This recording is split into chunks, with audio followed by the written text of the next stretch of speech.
And for some people, it's very frightening to get up in front of a group, whether that's a group of 5 people or 50 people. Their hands start sweating and they start sweating. They forget what they were going to say. They start to stutter and their thoughts all get jumbled. But when I work with somebody like that, and we go from that all the way to, it's usually an 8-week program for the one-on-one coaching. And then when they're getting ready to go on stage for their keynote or their industry presentation, they are so excited and pumped. And to me, watching that transformation gives me so much joy. This episode of The Recovery Couch is brought to you by Greg Swartz at Remax Victory and Affiliates. If you're looking to buy or sell a home, Greg brings heart, hustle, and honesty to every deal. Call Greg at 937-477-8975 today and tell him The Recovery Couch sent you. Hey, welcome back to The Recovery Couch, where we deliver unapologetic, raw, faith-based stories and messages covered by the blood of Jesus. This is a space where we speak from the heart without filters, because Psalm 139:4 reminds us that God knows our words before we ever speak them. And Romans 5:8 tells us that while we were still sinners, Christ died for our sins.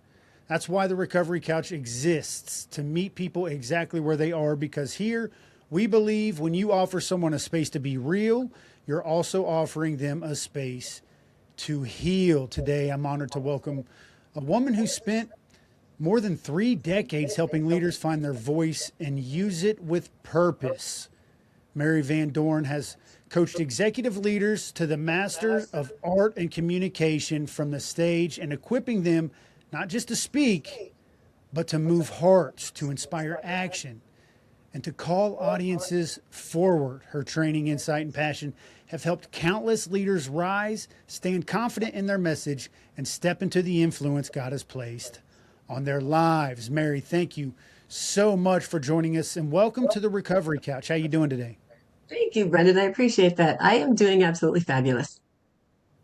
So, Mary, when you think back over your 3 decades of coaching leaders, what first stirred your passion for helping people find their voice? I started because I was teaching a night class, actually in mortgage banking. And that really gave me the first introduction to teaching and coaching.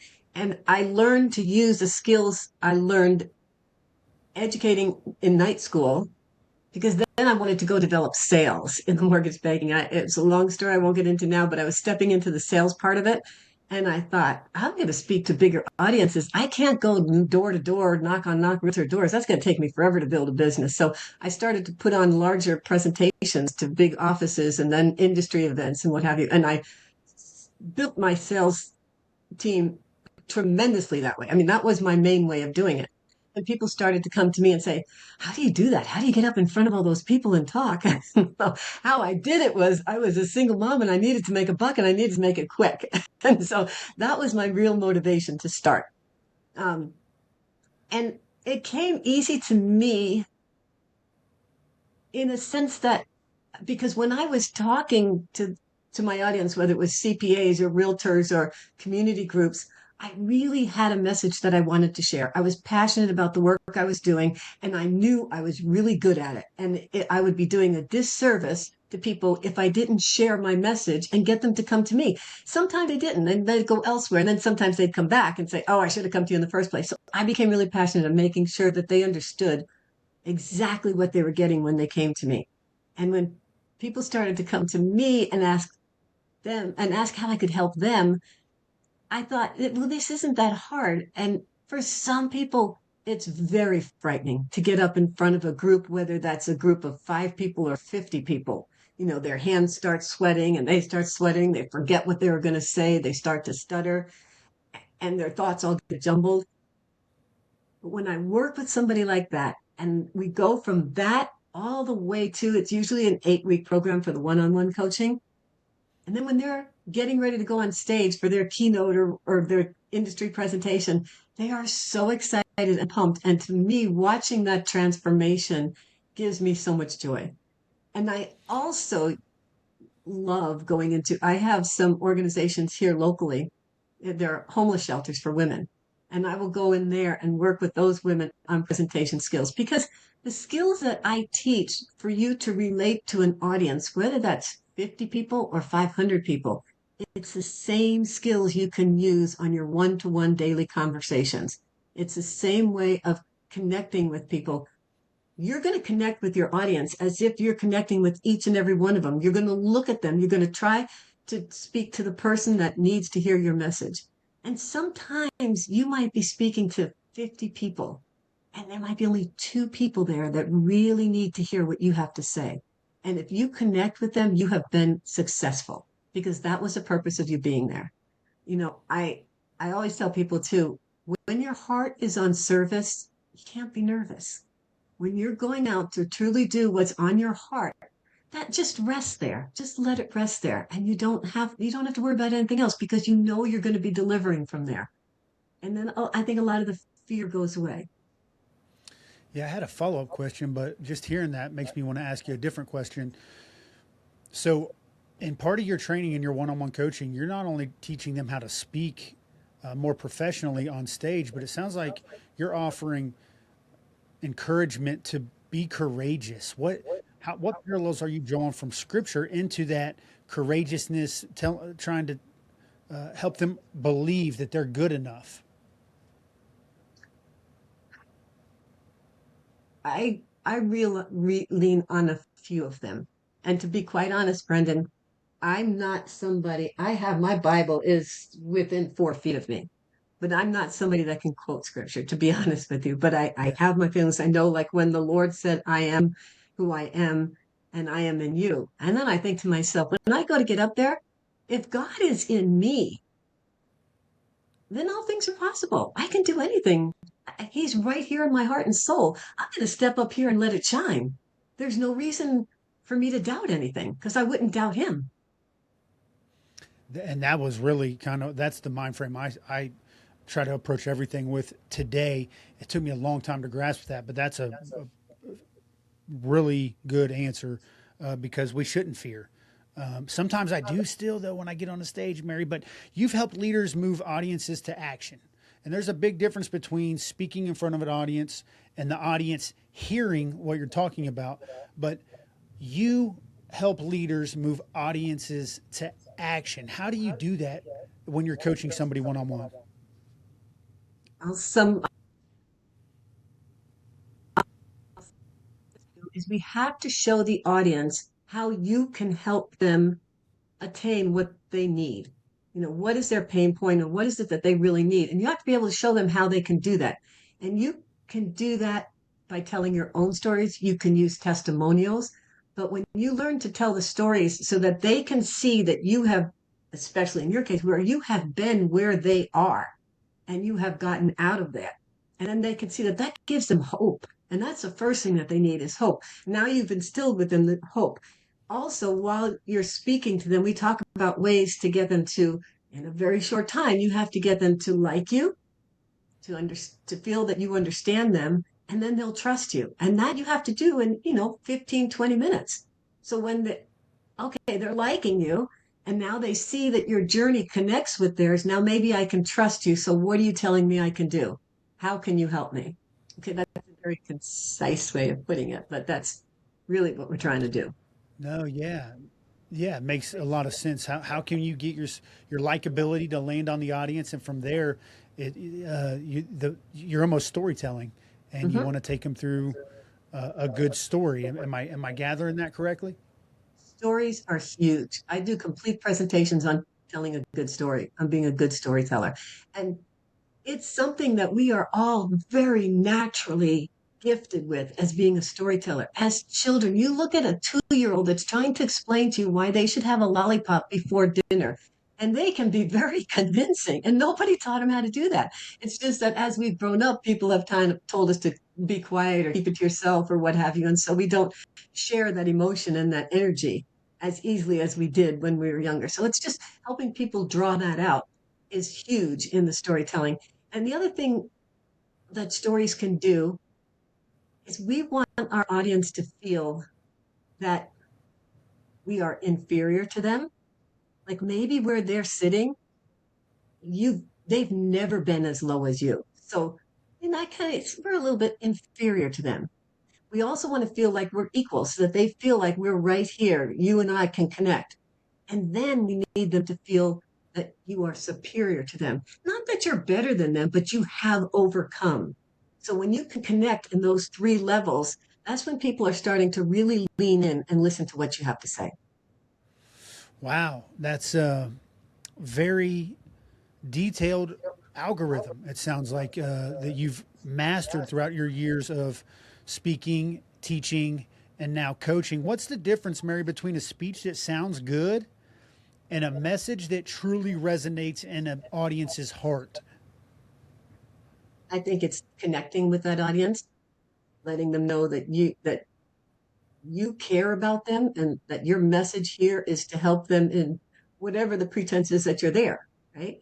They want to know that you relate to them. They want to feel like at the end of the show, you and they could go out and have a cup of coffee and have a great discussion. Like they want to connect with you in that sense.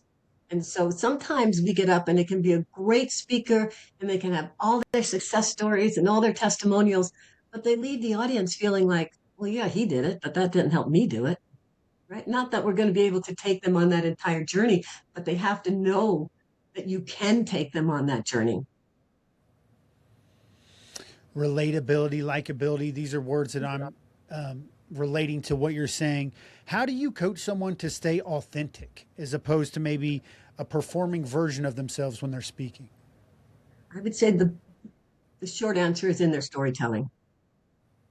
When we tell a story on stage, let's, as an example, if you have maybe 20 minutes on stage, we're going to say, probably going to try to get across three things, 3 points that you want to make. So we have to lead into that and we have to do a nice transition between the first, second, and third so that it's a smooth, so that they're following the story. We don't want to lose them. Um, when you start to tell a story, you're going to tell, people think you have to tell the whole story. You don't. You just have to tell a scene. And in that scene, it has to be really good. You want people to see what you're seeing, hear it, feel it, smell it. Is it cold? Is it hot? What kind of noise is out there? Like you really bring them into that scene. And that's where we're going to really connect with them, not to tell the whole long drawn out story. So being really concise with your words. They say that 55% of your presentation is your body language.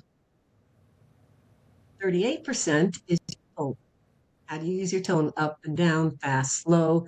Do you use an accent in parts? I mean, there's a lot of ways we can use our tone. And then 7% is your content, is the words you're saying.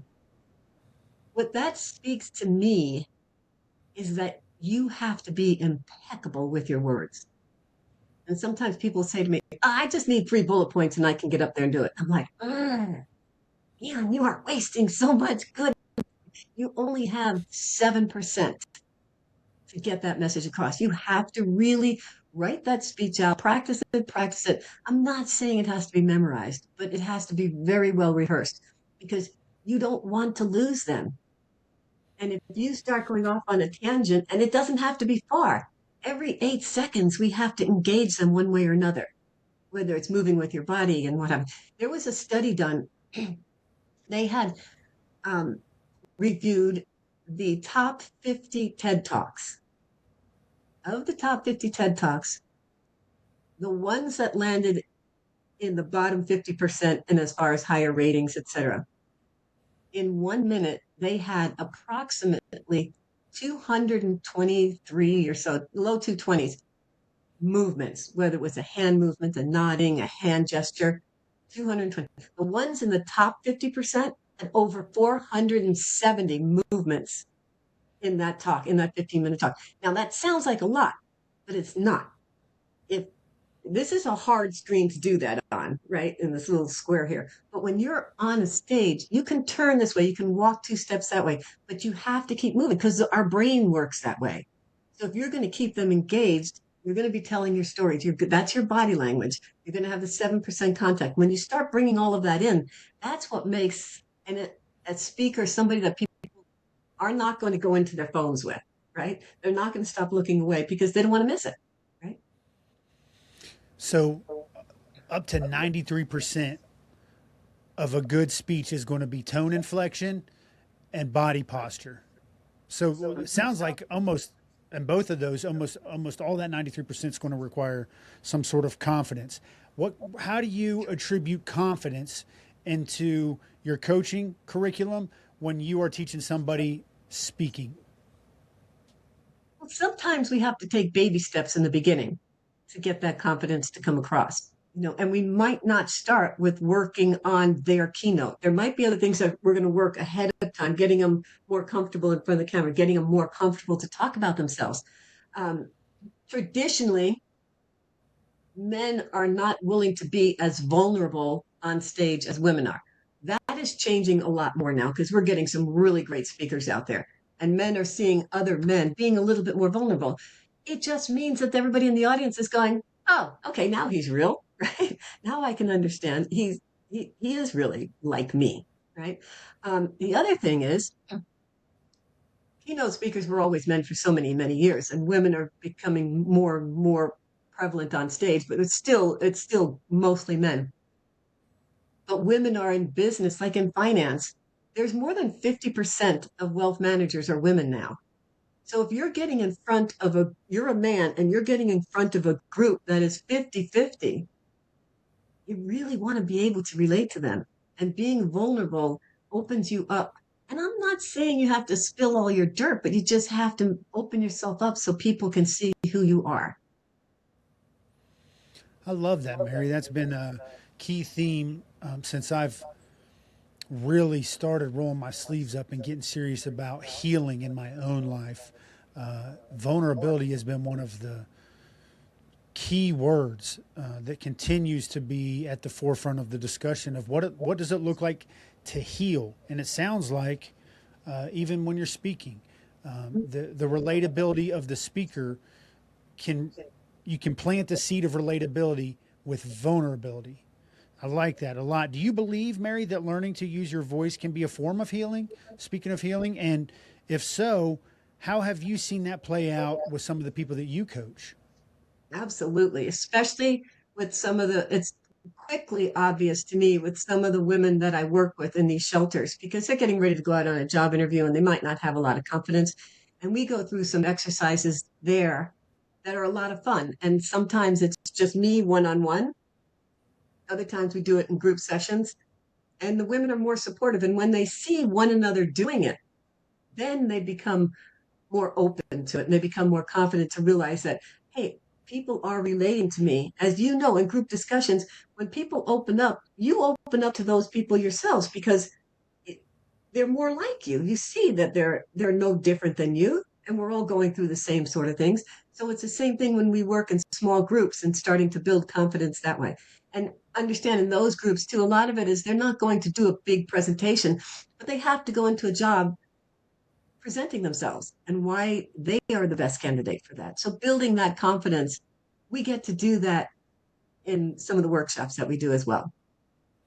So cool. So it sounds like vulnerability allows not just the speaker, but the audience to feel safe in the space.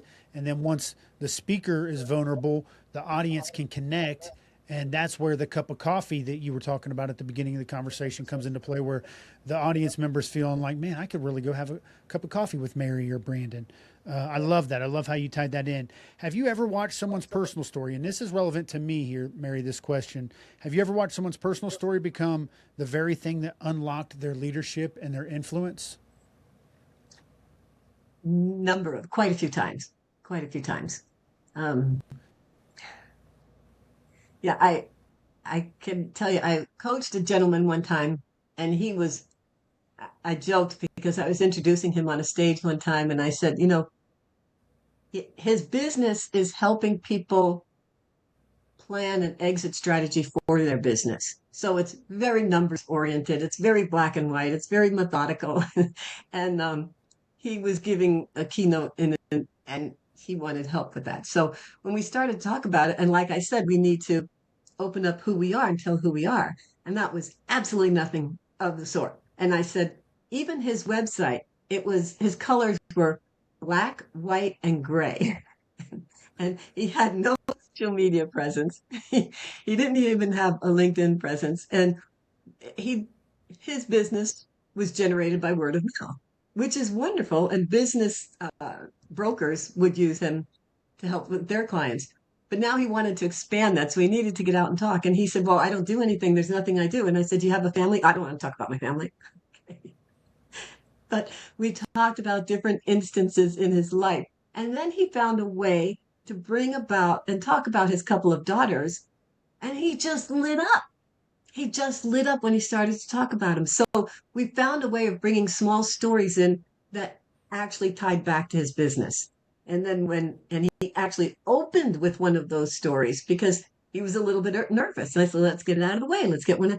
And then as soon as he did, his audience laughed and he completely relaxed. And then he knew, Mary was right. They do kind of relate to me a little bit more quickly this way. So it was, it is a lot of fun when we work it that way, but definitely opening up that vulnerability. And also, I had one woman that reached out to me because her husband was CEO of a very, very large corporation. And she said, he's got to give his state of the company address in January. And she said, it's a bore fest every single year.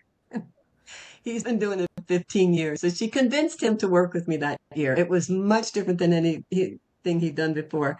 And at the end of his talk, it was a corporate meeting, and I think there was probably about almost 400 employees there. And they actually gave him a standing ovation because he talked about his family and how the business had served and whatnot. And they never saw that side of him. Never. And he called me and said, Mary, I can't thank you enough. I've never felt so connected to my company, to my employees. I mean, they came up and he said it's a completely different company. And now, of course, he's going to use all of that, those tactics in communicating with his company employees. Gosh, I love that. Yeah, that's amazing. He humanized himself and Mhm. he was received better because of it. When I think so often we read all these books on the 15 different ways to get better, and then we become tactile in our approach and we lose our ability to humanize ourselves, be vulnerable. And what I'm hearing you say, Mary, is that's typically when we're able to be vulnerable as the speaker, where that's where the audience is going to relate the most. Let me ask you this. What do you believe people are really listening to when someone steps on a stage to speak? That's a really good question. I think they're listening. I think they're looking for a golden nugget. They've come here to listen to you for some reason. They chose to sit in that room and they're hoping that you have something to share with them. They're not expecting 20, 30 minutes of a waterfall of things. That's overwhelming and that doesn't help. Keeping it simple and maybe having, like I said, in 20 minutes, typically three things points you really want to make well. Because after they leave there, they're going to remember the stories. That's the lesson they're going to remember. People are 22 times more likely to remember if they're rolled into a story. I love that, and that's not the first time I heard that, Mary. Mm-hmm. I've many of the people who have God's placed in my life as mentors or consultants have told me the importance of being able to tell a story. One guy, he's in movie production. He said the best story in the room always wins, and for some reason that stuck with me, Mary. And that's what you're saying here. So let's talk about you a little bit. Tell the audience where they can find you, your coaching, how they could go about it, how a first session looks, how many weeks they would be in a session if they hire you on, all that good stuff. It's really easy. It's just maryvandorn.com. And there they can find the different types of coaching, whether it's corporate coaching, one-on-one coaching, or workshop coaching. That's all available there. Typically, the one-on-one coaching is 8 weeks long, one session a week. You get homework, and it's very interactive. It's a lot of fun. Some people come to me and they have their keynote ready to go. Some people come to me and say, I want to talk about this. We have implemented how to use AI without having AI write your speech because then it's not going to be your speech, but still use it to help us kind of formulate and work through it. Because also another thing that people don't always realize is you can write your speech. AI can write it, can help you write it, what have you. But when you stand up to speak we speak much differently than we read and how we write. So, but Let me we add like to to use that. it. Yeah, there's been times where I've had AI try to improve my storytelling and my speech, and then I'll say it out loud, Mary, and I'll go through, and I'm like, that's not how the audience will know. That's not my tone. That's not how I talk. So I'm scratching out a lot and then writing in different words. Is that a type of practice that you would use with somebody who's generating through AI? Yeah, or what you can do is you can talk. When I talk to AI, I don't type anything in. I'm lazy. I just speak it all in. But I could say, put this in bullet points for me. These are the thoughts of what I want to make sure I put out. I tell it, do not write a script. I just want bullet points. And then I let it give me the bullet points. Then I'll take that and transfer it to a document. And then I'll play with that and putting in the words. And I do that with my clients too, that we'll work. Okay, here's where we're going to put the story. The other thing that's really important when you have, in this case, I'm going to say, if you have the 3 points that you really want to bring out in your presentation, and you have your stories, and you have to weave those stories into the lesson. And then a big thing is between the story and the lesson, the next story, you have your transitions, and they have to be really smooth. AI is not really going to do that. I haven't seen it do that well yet. Right. Well, and take us back a little bit. You talked about you need to captivate the audience every 8 seconds. Is that some sort of study? Is that like scientifically proven that the audience is listening for 8 seconds? Can you give us a little more depth into that? It used to be that, and they do this in, excuse me, film school and what have you, that you'll see the scene is never on there for more than 12 seconds. And it depends on what we're waiting for. We're waiting, so it might stay a little bit longer. But now with social media and everything happening so quickly, our brains are starting to look for some kind of movement every 8 seconds. And it can be something even like you turn your head and you come back.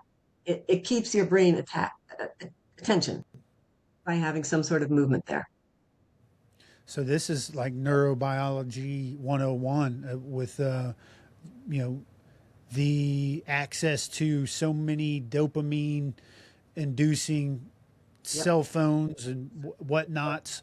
The brain is looking for something to produce stimuli every 8 seconds. Is that what I'm gathering? Yes. And if you think about this, Brendan, if you're sitting at you're having coffee with your friends, or you're sitting around having a glass of wine or beer with your buddies, and you're all talking and telling stories, there's nobody sitting there for more than 10 seconds without moving. Everybody's got a story going. They're leaning in, they're saying no way, they're shaking their head, they're moving their hands, something's happening. So it's actually just being more natural and relaxing enough that you can be that way. I like that. Yeah. So let me ask you this, Mary.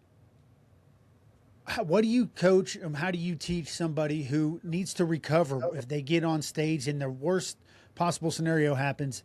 What is your recovery technique for somebody that needs to recover from a flub in a speaking engagement? Well, first of all, you prepared that speech, you practiced it over and over again. You went on that stage, you might have lost your train of thought.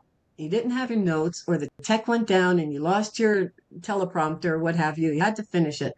The number one thing is nobody in that audience knows what you didn't say. Like, they don't know what they missed because you didn't say it. All right. Second of all, a week from now, nobody is going to remember that talk. Nobody is going to remember that you flubbed. I was going up a flight of stairs one time on the side, and my heel, the top step was higher than the others, and my heel caught it, and I, went into it. Felt like slow motion. I'm not gonna fall. I'm not gonna fall. And I stood up, and I didn't face plant, but I just kind of looked back and I thought I could not reproduce that if I tried. And I said it out loud, and it was a laugh, and I was fine. I got there from then. I'm sure nobody from that convention remembers the lady in the red dress that fell. They don't remember it. If Yeah. you forget your lines, if you stutter, if you use the wrong name, it doesn't matter. They're not going to remember it. And all it is for you is that's practice. It's practice. It's practice. There's, Gosh, and yeah, I it love that. happens to the worst of them. Who's that guy? John Maxwell. He's like makes, I don't know, millions and millions of dollars a year speaking all over the world. His first talk, he wanted to do better than his friend who said He watched his friend, and at 3 minutes, he lost it and just walked off the stage. And he said, I'm going to last longer than him. So he went up with his notes a week later and did it. And on the way home, he asked his fiance, well, how did I do? She goes, well, you lasted longer than Fred. And he goes, well, how long did I last? And she said, 55 minutes. It wasn't the plan. He was so nervous, he kept going through his notes. I'm sure the audience was fast asleep long before that. But the point is, we all are going to go through these things. So almost if it happens, you go, yes, check, that's one done. Now that won't happen to me again. I'll make sure I have this backed up or that backed up. Or you say, okay, yeah, you know what? The world didn't fall apart.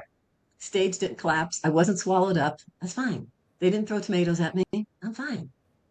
They didn't throw tomatoes. I didn't get a big hook coming from the side of the stage pulling me off.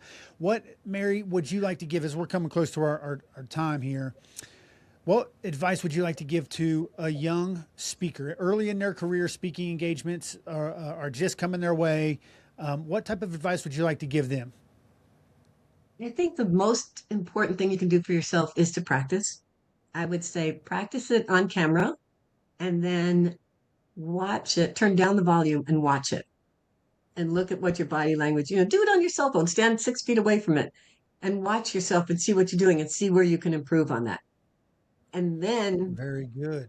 turn it on again and don't look at the picture and just listen to it and say, if I'm just listening to it, am I listening? Am I hearing any inflections? Am I slowing down? Am I speeding up? I mean, how am I using my voice? Is it monotone? Am I putting my audience to sleep?